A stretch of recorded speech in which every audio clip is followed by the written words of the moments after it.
Welcome to the Rational Egoist. I'm your host, Michael Liebowitz. Today's guest is an objectivist that I met on Facebook. We've had some very interesting discussions, so I decided to have him on the show. Dave Goodman, welcome to the Rational Egoist. Thanks. It's great to be here, man. It's cool to see your journey and how you've progressed. Thank you. So you mentioned that you wanted to discuss the nihilistic nature of our culture. So what do you mean by that? Well, the desire for destruction as an end in itself, right? The undercutting of values. So, the idea if you're trying to be successful, people bully you in a way, right? People will make fun of you for anything so long as you take it seriously. And it comes in varying degrees. It could be, as extreme as a school shooter or as just being bullied on Facebook, right? But when they see somebody achieving values or attempting to achieve values, they want to smash that. And it's a very ugly thing. That's why we're seeing the level of drug addiction, suicide, rage, irrationality. It's almost like, adult infants throwing a tantrum in a way. See, I would actually put the order a little bit differently. You mentioned irrationality, and I think it's the lack of rationality at the sort of base of our culture that leads to the nihilism that you're talking about. So what do you think about that? I think it is a resentment of existence because I guess you could be irrational and still want a value, like say, like a bank robber, right? Like he's irrational. He's going to achieve values in an illegitimate way, but he's still not a nihilist, right? He wants that $1,000,000. Whereas, nihilism, it's almost like deeper than irrationality. It's just hatred of resentment of existence and as a proxy, human beings, right? Like particularly successful human beings that chose to align themselves with reality to become successful. Yeah, I wouldn't put it that the way I would put it rather is that irrationality is a necessary but not a sufficient cause of nihilism. So you can have irrationality without nihilism, but you cannot have nihilism without irrationality. In other words, there's no rational person out there that it just wants to destroy things and has just a negative, bleak outlook on life. But I think that this is a problem in our culture, and I think it's exemplified if you just look at the sort of the political sphere. You have on the one hand Donald Trump with his crippled America and just a very negative worldview. But on the left, they also want to tear down traditional cultural edifices of Western civilization without actually offering anything to replace them. It's just about, let's just rip these things down. I guess they do want to replace it with their own brand of irrationality, but it's there nonetheless. And when I say irrationality, so how can I put it through? So I was in a discussion today on Facebook about Tucker Carlson and the amount of what I would consider irrationality. And of course, there's people would say, oh, well, you just think because they disagree with you, they're being irrational. But no, what I mean is that once you say something against Tucker Carlson, you have a bunch of people that immediately come to his defense. They're ignoring the things that he said, the things that he's done, the way that he's insulted his very audience by presenting them with things he didn't believe to be true and just defending him. And not only that, but they come out immediately and say things like, oh, well, how's Biden working for you? As if to criticize Tucker Carlson means I must be some, left-wing socialist, but it's not the case.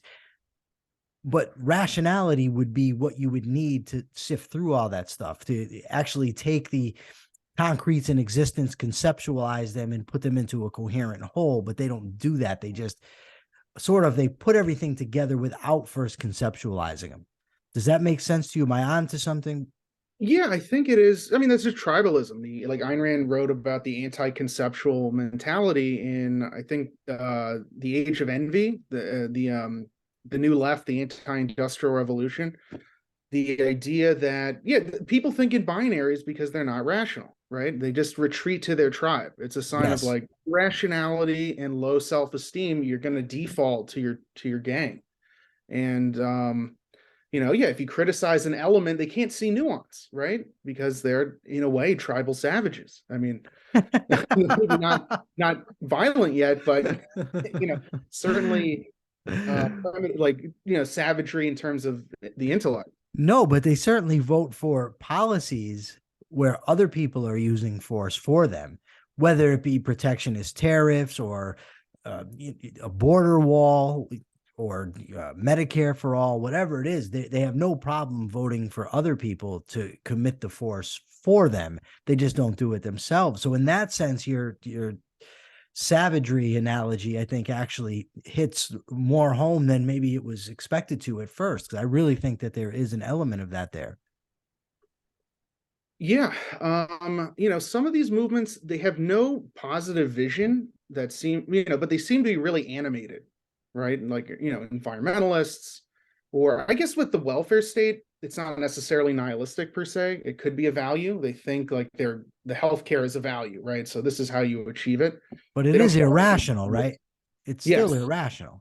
it is irrational. They don't activate their mind. They don't integrate. It's disintegrated thinking. It's just like healthcare is good, we need to get it. That's as far as they put things. They don't unite things. They don't say, Right. how do we get it? Are we initiating force? Is force destructive to the mind? It's like in the case of COVID, where I've had a couple guests on recently where we talked about this, was they focused on one element, public health. How can we keep people from catching COVID? But they ignored the mental health aspects of this thing, or the economic impact that it was going to have, or the resentments that it was going to build, or whether it was actually ethical to do the things that they were doing. They just focused on one. And that is the sort of disintegration that you're talking about, because you're not looking at the entire context. Yeah, and that comes from bad philosophy. I think that's just German philosophy being implemented in the culture, right? Just this disintegrated, duty-bound ethics, altruism, collectivism, are they're anti-mind. It's just treating human beings as deterministic, tribal animals, and we have to provide for them, right? They can't think for themselves, and we have a duty to provide. So I'm guessing that you think that objectivism provides a answer or a remedy to this dynamic that's taken place in our culture. So first of all, you identify as an objectivist, correct? Yes. Okay, so what if you had to give a elevator pitch on objectivism? What is it? How are you an objectivist? So objectivism is the philosophy originated by Ayn Rand. It Yes. has 5 branches: metaphysics, epistemology, ethics, politics, and aesthetics. So, it's very dense, but in the ethics political section, every individual needs to be free to act on his judgment, to pursue his values in order to live a fully human life. So that means a free society is an extraction of physical force. So the role of the state is to extract force when it's been initiated, to exclude the person who initiated force. Because then human beings, because we survive through reason, and we use our rational faculty to organize reality to meet our needs through transforming nature. And once force has been removed, we could do that. So it's a system that advocates complete laissez-faire capitalism and individual rights that are inalienable, that come from nature, that are not granted to you by society or the state. See, I would have actually stepped back a little bit on that, and I would have said that because Rand said, that she's not primarily an advocate of capitalism. What she's primarily an advocate of is reason. And I think that if you start with her metaphysics and you say, okay, reality is what it is, it's not malleable by human consciousness.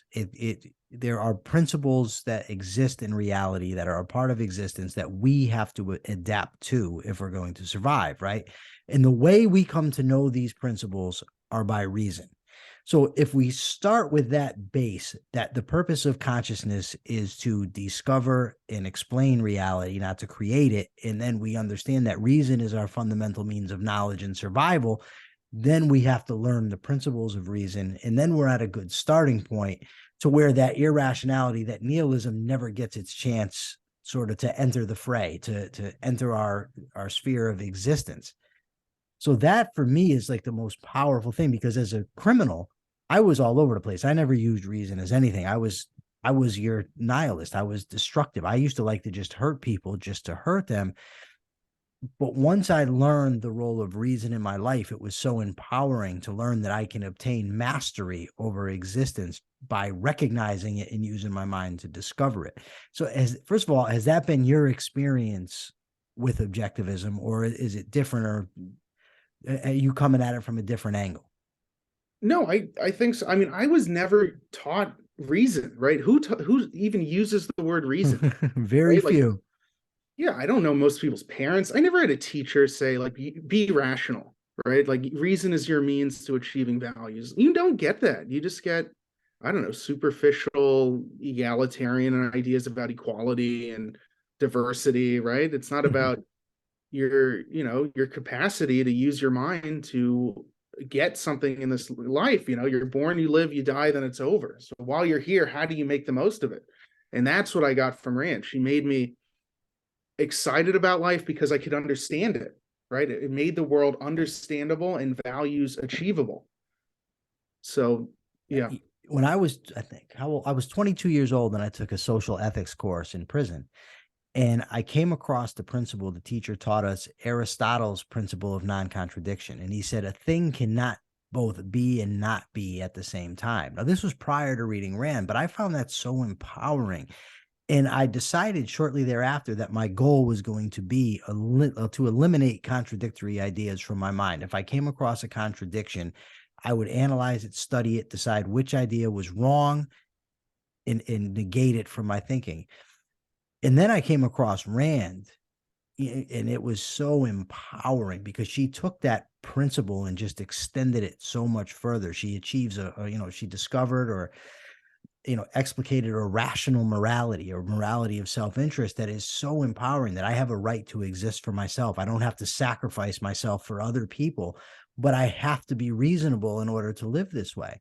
And a friend of mine actually said to me, either yesterday or today, that it must be so empowering, or so much less exhausting to live that way. And I said, well, yes, long term, but short term, sometimes it's tough to eliminate your emotions and your desires from the equation, and to rationally decipher what is actually in my self-interest. That's not always an easy task. It certainly gets easier with time, but the long-term results, that I'm not constantly, banging my head against the walls of reality, it's Right. so much better. It's such a better life, right? Absolutely. But, I think in an irrational world, even if you're perfectly moral, you don't have contradictions, you live through reason, you're still going to have difficulties, right? Because you have to engage with other people. Sure. And if they're irrational, your happiness level will be limited, but Sure. it's still better than complete conceptual chaos and nihilism and rage, so, um, but Hold on. You used a very interesting term there, conceptual chaos. Can you elaborate on that a little bit? I like that. well, I mean, concepts are, so like animals are perceptual, right? They just see like range of the moment stuff. They can't focus on things for a long period of time. Whereas human beings could form concepts like laptop, water bottle, iPhone, and we could categorize things by their attributes. And if you don't eh, recognize the law of identity, all you have is chaos. Because what is how could you say lying is wrong? How could you say stealing is wrong? Right? Because you Sure. don't have a concept that this is absolutely going to be destructive to your own life. Yeah. I did an interview a few weeks ago with a guy from Mother Jones, and he was telling me all these things that the government should be doing. He was making a moral case. He was saying that this would be the moral thing to do. And I asked him, so that's what you think the moral thing to do? Yes. And I asked him, okay, by what standard are you judging to determine that that's moral or immoral? And he was stumped, because he didn't actually have a moral standard or a moral theory. He just has what he happens to believe is the right thing to do. So therefore the government should do it. And I find with this sort of subjectivism ultimately, but the subjectivists are very tricky, right? Because you can have a debate with a subjectivist where they make pronouncements, but then when you respond and refute them, they say, well, that's subjective. But it wasn't subjective on their side. Somebody the other day was accusing a friend of mine and myself of doing things unethically. And then when I responded and I brought up the concept of justice, the person said, well, who's going to decide what is and isn't just? But you're accusing me of being unjust. And now when I'm defending myself and showing you, no, this is just, you're saying to me, there's really no such thing. And I find that happens an awful lot, but that's what happens in the conceptual chaos. When you think that contradictions are okay, or aren't aware of the contradictions in your own mind, or believe reality is, malleable, it leads to a complete disintegration. And that might lead to the sort of, not might, I'm sure it does, to the nihilism that you have been talking about from the get-go. Yeah, I think so. But, it's a default. Like, objectivism is a huge achievement. It took a genius to make these identifications. Sure. So I certainly can't blame people for not recognizing them and absorbing them. Like, I certainly, before I read Ayn Rand, I was just as bad. But you read Ayn Rand. I read, that's the thing. So we read, something clicked with us. Whereas, some people have said, oh, I read Ayn Rand, did nothing for me. It's like, I can't like respect this. I don't know. I find it for some people to have access to Rand and not have it change their life. I don't quite understand that, but maybe they really just aren't thinking because they don't take ideas seriously. They don't think ideas are the motor of history or the motor of their individual life. Sure. And as long as I have a philosophy, as long as somebody's making the effort to improve themselves, you're right. People are at different stages of development. I was once a horrible human being. So I'm not going to write somebody off for where they are. But if they're unwilling to put forth the effort to learn how to think logically, to discover evidence and to find what are good sources and what aren't good sources, well, then, I mean, what's the point? What am I doing here? Why would I bother helping such a person? Why would I bother, because my time to me is valuable, as I'm sure yours is to you, and everybody's time ought to be valuable to them. Like you said, we get a limited amount of it on this planet. And why am I going to extend myself to somebody that's unwilling to think, that's not willing to put forth the effort to learn how to think logically, make logical connections, and learn philosophy, what reality is, what ethics are, what the proper ethical system is? Yeah, I think few people are truth seekers, right? I think you have to be a truth seeker. You have to be a little bit brave to really pursue objectivism, because it is very fringe, bizarrely, right? You'd think this would just dominate the world by now, but so yeah, I guess the people, if they don't think there's truth, they don't think ideas matter, why be a truth seeker, right? Just kind of drift in this semi-conscious days of like hedonistic nihilism. But yeah, I don't think everything bad or violent in the world is nihilistic per se, but I do think it's certainly more acceptable. It's certainly the dominant view of the culture, and you'll see any school child knows this, right? You just see how kids interact with it. They're very nasty to each other online, in person. So How old were you when you first came across objectivism? I was 16, so I was in high school. And how long ago is that? You look about 30. I'm 32, so Okay. 16 years ago. Yeah. I forget who told me to read her, but I actually started with the nonfiction, then I got into the fiction, and I was just blown away. I'm like, it's like, objectivists are like discussing calculus while the rest of the culture is still debating the validity of arithmetic, and I don't know. Then I discovered the Ayn Rand Institute, Yaron Brook. I saw his podcast, and I went to some objectivist conferences, and I was just hooked. I'm like, this philosophy changed my life, and I want to see a world where this philosophy is dominant. Sounds good to me. What would you recommend if you got somebody watching that's never read any Ayn Rand, and you'd think that they should just read one book by hers to start with? What would you recommend? I think The Virtue of Selfishness, the collection of essays, nonfiction collection of essays, or Philosophy Who Needs It. I think most objectivists prefer that people start with the fiction, like The Fountainhead, just to get, I guess, that spiritual fuel. But for me, I just wanted like the raw ideas. What's the truth? I was just always a truth seeker, because most of what I heard in a classroom I thought was just superficial nonsense. And then Sure. like, whoa, Rand, well, this corresponds to reality. Like, finally, let me dig into this. So I read the nonfiction first, but yeah. So for me, I think, yeah, the virtue of selfishness philosophy, who needs it? But if you're more into fiction, I think maybe the Fountainhead, if you're looking for a lot of spiritual fuel in your career. Both of those are great books, and I think philosophy, who needs it? If I were to, now that I'm thinking about it, I think that might be a great introduction to Rand. I mean, obviously the novels are fantastic. They, and they're just their scope and the lessons that they teach are phenomenal.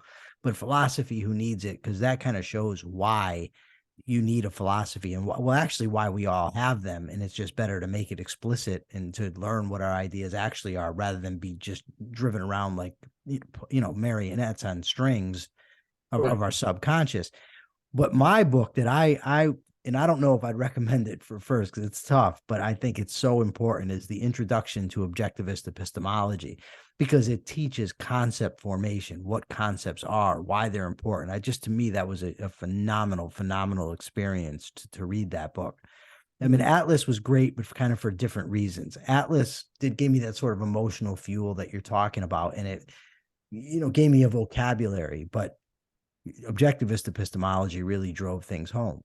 So you mentioned to me that you wanted to talk a little bit about culture in prison, or prison culture.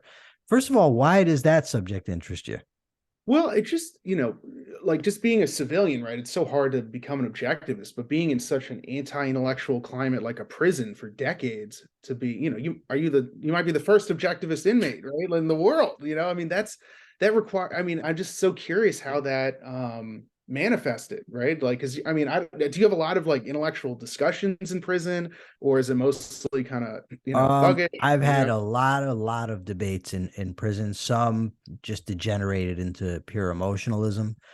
I would try to stay away from, well, not early, but later on, from talking to religious people, except for when they would try to convert me. If you're going to bother me, then I'm going to give you everything I have. If you leave me alone, I'll leave you alone. I don't really care what you believe. You know what I mean? So I did have a lot of those discussions. But a lot of people in prison actually, I don't know about a lot, but more than you might think, do read Ayn Rand. That said, there seems to be a woeful, as in society, a woeful misunderstanding. For instance, like, how many people say things like, my two favorite books are Atlas Shrugged and the Bible? And there, you couldn't have two more diametrically opposed worldviews, right? But somehow people think that they can hold both in their minds. I don't know how. I don't know what they're, how that happens. But that same thing happens in prison. So guys will read Atlas Shrugged, talk about how wonderful it is, and then say Bernie Sanders should be elected to office. You know what I mean? So that Well, I happens. think, yeah, I mean, in a skeptical world, people are looking for certainty. Both religion and objectivism offer certainty, right? Which is why, unfortunately, some people associate certainty with religion. So they think objectivism is a cult, or, somehow dogmatic or religious, because it's saying we actually know answers. We could prove it. We could verify these claims. And modern secular philosophy says we can't know anything. So there's that. But so you took a philosophy course in prison? Early on, yes, I took social ethics. I didn't complete it, but I did start it. And I did learn about Aristotle's principle of non-contradiction. And that went a long way in my life. Once I learned that and I thought about it and I understood that this is true, it opened the door for me that I didn't previously know existed. You know what I Did he mean? So did he recommend Ayn Rand to you, or you found her? no, I came across Ayn Rand actually from a book called The Triumph of Liberty by a guy named Jim Powell, and it was 64 biographies, mini biographies of people that have advanced liberty. Marcus Tullius Cicero was in there, Thomas Jefferson, Frederick Douglass, Booker T. Washington, Mises was in there, Hayek, Friedman, and Ayn Rand. And I just thought the story that they explained and how Atlas Shrugged came to be written, the discussion with Isabel Patterson and Rand's idea of the strike. And I thought, this is awesome. I've got to get it.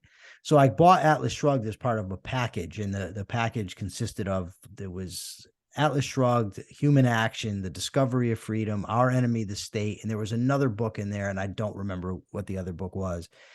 uh might have been For a New Liberty by Murray Rothbard. I'm not entirely positive, but nonetheless I had this set, and then I read Atlas Shrugged, and once I read Atlas Shrugged, I knew I wanted to read everything, that she had written, everything by her, everything about her.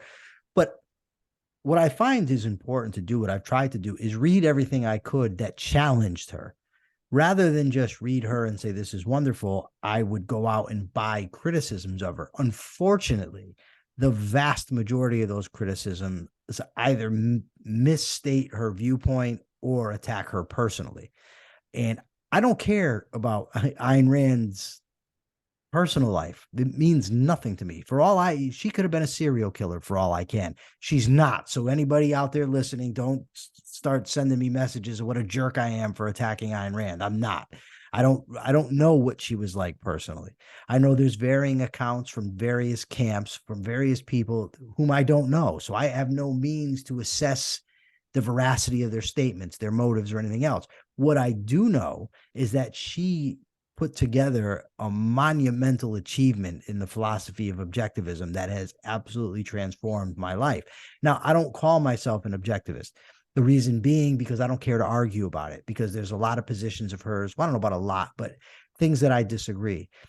And I don't want somebody, you're not an objectivist, and now I'm arguing about something, a title that I don't really care. I don't know who the gatekeeper is of the title objectivism. I do know that early on, though, she didn't even want people calling themselves objectivists. She wanted people to call themselves students of objectivism.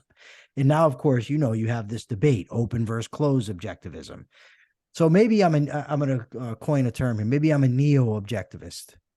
Like you have neo-Platonists, neo-Aristotelians, neo-Kantians. I'll be a neo-objectivist. I'll start a new thing, and then maybe we can all debate about that instead of going after the people who are ruining the country and enslaving us piecemeal. I saw a guy say he was an anarcho-objectivist. I'm like, okay, that's pretty good. Yeah. Who was that? God, this was years ago. I don't. It was like on a YouTube channel. I don't think it was a real name. It was like, was it Roy Childs by any chance? Well, no, he was dead by then. But I don't know. I don't think it was anyone serious. Just some kid who just liked anarchy and objectivism. Well, what do you think about that? Suppose somebody says that they're an objectivist and they're an anarcho-capitalist at the same time. So what would you say to them? I mean, that's a contradiction. So anarchy and capitalism are opposites. You can't unite the two. So capitalism requires order, whereas anarchy tries to treat force as a market good, right? It's like you could have two private police forces competing over the same crime scene. Sure. But what Rand identified is that force is a negation of a marketplace, right? You can't trade in it. You can't transact in it. It's just destruction. Sure. So it has to exist outside of the market, and it could only be used in retaliation to someone in the marketplace initiating force. Sure. What I mean, I guess, more is that if you have somebody that says they're an objectivist and an anarcho-capitalist, they might be wrong. I think they are. I think their conclusions are wrong. But I wouldn't disown them. I wouldn't hate them. I wouldn't, like, if somebody's advocating for liberty on whatever level, to some extent, they're my ally, right? I'm not going to argue for anarchy. I think it's wrong. But if they identify an individual, if they argue for an individual's right to say, use drugs or keep their own money that they earn, to live their life the way that they see fit, as long as they're not violating others' rights, to that extent, I view them as my ally. There's a lot of people who don't. A lot of people make the case, no, you can't traffic with such people at all. I personally think that that's a recipe for disaster, because there's so few people anyway that are actually advocating for liberty, for individual rights, that for me to slice off so many because they don't agree with the same philosophical base as I do, it just seems a very counterproductive thing, because the idea that we're ever going to have enough objectivists to elect one or elect a lot of them to office, it just seems far-fetched. I'm open to be convinced. So, I mean, if you've got a contrary position, I'm certainly willing to listen to it. There's two schools of thought to this. One is like, if you get the right answer for the wrong reason, it's still the wrong answer. Sure. But like, let's say, I think Rand viewed a lot of anarchists as nihilistic. Like, they didn't hate the initiation of force. They hated order, right? They didn't like the idea that there's objectivity to force, right? They just want chaos. Sure. They want to legalize drugs not because they think, I don't know, I have an inalienable right to act on my judgment. It's just, I want to see chaos. I want to just do drugs. I want to, burn the place down. And then there's the other way of thinking that, look, if they're in the right orientation, they're getting some things wrong because these are kind of new complex ideas. Let's not totally cut them off, right? It's like, okay, you believe you're in the freedom direction, so let's try to guide you more towards objectivism, right? Instead of just saying, oh, well, your epistemology is wrong, so screw you, and we're not going to have anything to do with you. So it's not obvious to detect if someone's being dishonest or honestly confused, right? Sure. Like, that's the major issue. If you're honestly confused but you're trying to do the right thing, I think we should bring you on board. But I do think some anarchists are just not good people and don't have good motivations. Oh, sure. I mean, but you have that in anything. And like I said, I'm by no means an anarchist, and I don't think it's a wise philosophy. I don't think it would work. I guess my thing is this. Ayn Rand herself voted for Richard Nixon. Mhm. Ayn Rand said that the best we can do is vote for Republicans, right? That's the best that we can do. Ayn Rand was friends with Ludwig von Mises and recommended his books. He was a subjectivist in ethics and a utilitarian. Mhm. Same thing with Henry Hazlitt, and yet she was friends with him. So I don't see how. It seems to me that I have a lot more in common, I guess, with somebody who's a follower of Mises than I do with somebody that's a follower of Donald Trump. And I think Rand would have far more in common with a follower of Mises than she would with Richard Nixon. So to say that I'm somehow endorsing evil or trafficking in irrationality or unreality because I'm willing to associate with people who don't have the same base with me seems to contradict, to me, Rand's own behavior and the things that she did. Now, if I endorse somebody whole cloth, that's a different story. Or if I pretend that the differences don't exist, it's a different story. But to me, if somebody is going to vote for capitalism, they're against tariffs, they're against the minimum wage, they're for get rid of regulations in the banking sector, return to the gold standard. I'm not going to say I'm not going to vote with you because you're not an objectivist. That's my position. Yeah, I think if there's enough good in the person, or you evaluate that they're essentially good but maybe mistaken, I don't think that's illegitimate. But again, it's hard. It's not. We don't have an exact formula to do that, right? No, it's a difficult thing. You just have to keep gathering data. Like, okay, this seems Sure. like a good guy. Like, okay, he's doesn't believe in intellectual property, but he gets that we need to get rid of the minimum wage and abolish the income tax. Okay, we could kind of go along with that.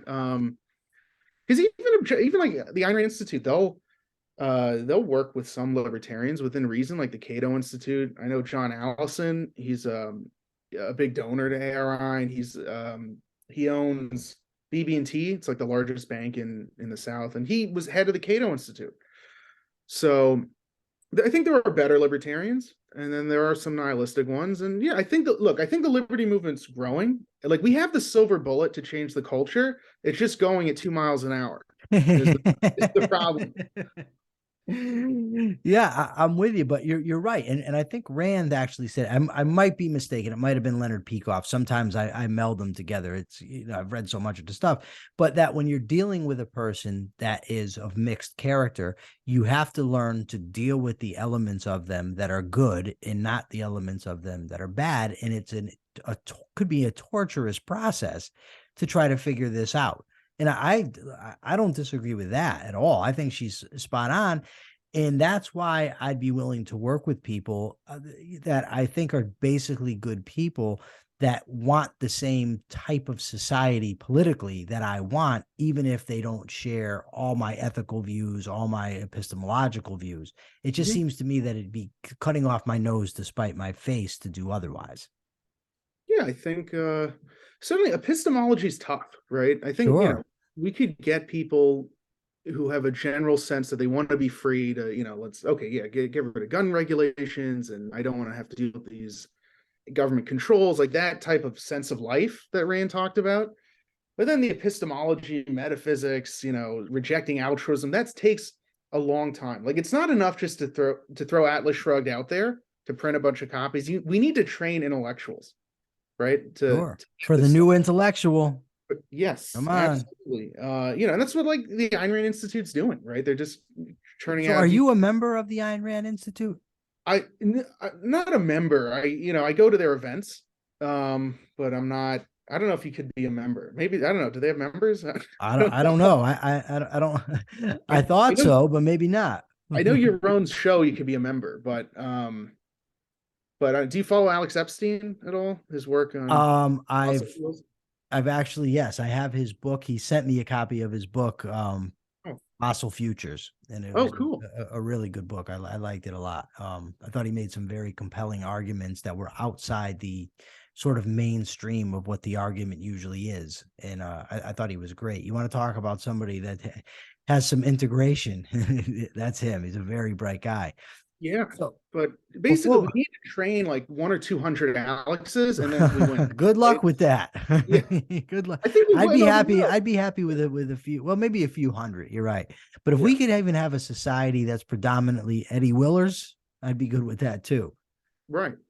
So I want to ask you this. So what's your take? Tucker Carlson, Fox News, current events. What's your take on it? I'm glad he's gone. I'm glad he's gone. And I think he got fired because Fox lost that lawsuit, right? With because what were the voting machines? Yeah, the Dominion voting machines. He was Dominion. So saying one thing on TV and another thing in the text yeah, Tucker's messages. like, oh, it's fraud, and that was he just made that up. So Tucker's a very dangerous guy. He is, I think, largely fascistic and collectivistic and enemy of capitalism, and he's very popular, a very popular populist that I think it's good that he gets pushed off the mainstream.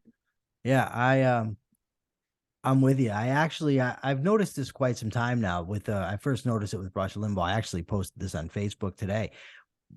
I find a similarity between the conservative hosts who supported Trump. I find them to be very Gail Wynan-ish. And what I Mhm. mean is that, remember, he thought he was a thought leader and thought he was going to win the day for Rourke, but then he found out ultimately that no, he's being dragged by the mob. They're the ones that are dictating what Right, he yes. writes, not the So other it's way very around. handed. Yeah, Yeah. and that's what I found when Rush Limbaugh, who I used to listen to, and he would be for free trade, and he was this conservative constitutionalist for morality, and then he started supporting Trump when he saw when he read the tea leaves that the mob was now supporting Trump, and Sean Hannity followed suit, and Tucker Carlson followed suit, and I just think that we may call it the Gail Wynan syndrome. I don't know, but that's what it reminds me of. Yeah, I think many people, substitute other people's consciousness for existence, right? It's just the nature of secondhandedness. And it's, I think, a cowardly view, and it's just not being a truth seeker. But yeah, I think conservative talk radio has kind of largely been a failure. But did you wait? So I think you mentioned, so when you were incarcerated, you had access to listen to the radio, and you Sure. could Television, go on. radio, not cable TV, but the four networks. Did you Um, have like a TV in your own cell, or you had a roommate or a cellmate? yes, TV, roommate, radio. I got PBS. So I was able to follow the news for years, not the cable news networks, but everything else. Sure. Because you wrote a book in prison about prison life and like Sure. how that you could be corrected, and I guess Yes. based on Not to plug my own stuff, but Down the Rabbit Hole, How the Culture of Corrections Encourages Crime by Brent McCall and Michael Liebowitz, available on Amazon. Okay, I just wanted to give myself a quick No, commercial. that's good. I get it. I mean, I'd love to see the criminal justice form from an objectivist perspective who was incarcerated. Have you Um, ever heard Leonard Peikoff speak about crime? yeah, he did his. I read it. It was in a book too. What to Do About Crime. I don't know if he's quite right about everything He because is a lot. you think It was funny to me because it was in 1994, and the position that we put down and Down the Rabbit Hole is based on the reading that we've done, and that was predominantly Ayn Rand and objectivism and the works of Stanton Samanow. And that's what was the vantage point we were coming from. And Leonard Peikoff, when he was giving his talk, I'm listening to it and I said, wow, this guy must have read Stanton Samanow because he sounds just like him. And sure enough, he said, there's this guy and he's not an objectivist. His name was Stanton Samanow. And Peikoff was saying a lot of the things that we put forth in our book. So read down the rabbit hole, listen to Leonard Peikoff's speech. I think that'd be great. All right. So before we go, is there anything you want to say? Anything you want to get out? I don't have a book to plug or a show to plug. I'm just write one, make a show, do something. Come on. I do own a staging company in New York. If you guys, do need any, you're selling a property and you need to stage it, feel free to reach out to me on Facebook. We're offering 2 weeks free, on any one of your listings. Actually, I think I had a few. Wait, I think there was one more quote. I wrote a few down. Oh yeah, okay. There's a couple. So I was thinking about, people, I guess in prison psychology in general, they talk about changing behavior as though we're dogs, right? Like, oh, let's study his behavior, not study his thinking. Yes. Right. Like, what's his philosophy? Yes. Right. It's just, they don't view the mind as anything. So that always struck out to me. The programs that actually have been demonstrated to work at reforming prisoners are cognitive behavioral programs. So they actually focus on both the cognitive, the thinking, and the behaviors. But that comes from Nathaniel Branden, right? Like cognitive. No. I mean, he's got some similarities with. It ultimately, a lot of the stuff stems from ancient Stoicism. But yeah, Nathaniel Branden, he wrote some stuff that is very similar in nature to what the cognitive therapist, right? But no, it's more Albert Ellis, Aaron Beck, and modern times David Burns. And then in the criminal aspects of it, I would put Stanton Samanow in that class, although many people might not name him as a cognitive behavioralist. But no, I wouldn't say Nathaniel Branden is in the cognitive behavioral school, although there are similarities. And in prison, do you have to see a psychologist while you're incarcerated? No, yeah, it's optional, and they're not very good either. Yeah. Let's see what else. So just prison life, I guess we tend to think of it as violent chaos. How could you possibly read in your cell, right? You might get stabbed or something, or people are screaming. No, but it's hard to read in the cell because of all the noise, but not because you're worried about getting stabbed. Not in my experience, anyway. So do you find prison, it's just more boring and noisy than it is? Boring and it's chaotic. It's chaotic, but very chaotic. Yes. If you're respectful and you mind your business, you could get by. Even if you're not respectful and don't mind your business, you usually can get by. I mean, that's like I said, that's Connecticut. I've never been anywhere else, so who knows? Right. But no, in my experience, that's it. So most of your time, were you just like taking classes and reading and thinking about reading, writing, studying, thinking, making integrations, eliminating contradictions, trying to learn about myself, the world around me, and how I should be behaving.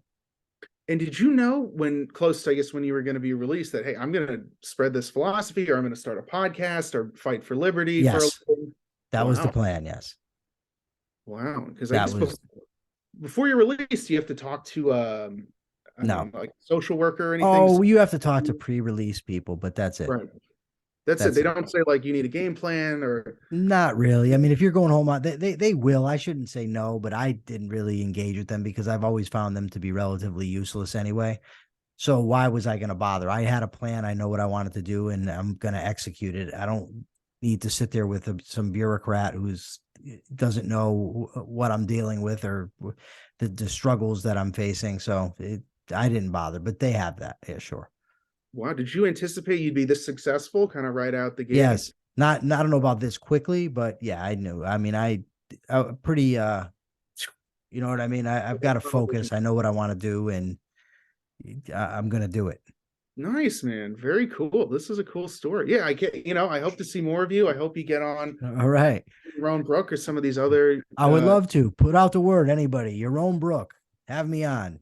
Yeah. Michael Liebowitz, the Rational Egoist. Yeah, I love it. No, great name. Awesome stuff. All right. He's Dave Goodman. Check him out on Facebook, folks. And I'm Michael Liebowitz. This is the Rational Egoist signing out. Remember, like, share, comment, subscribe. Till next time.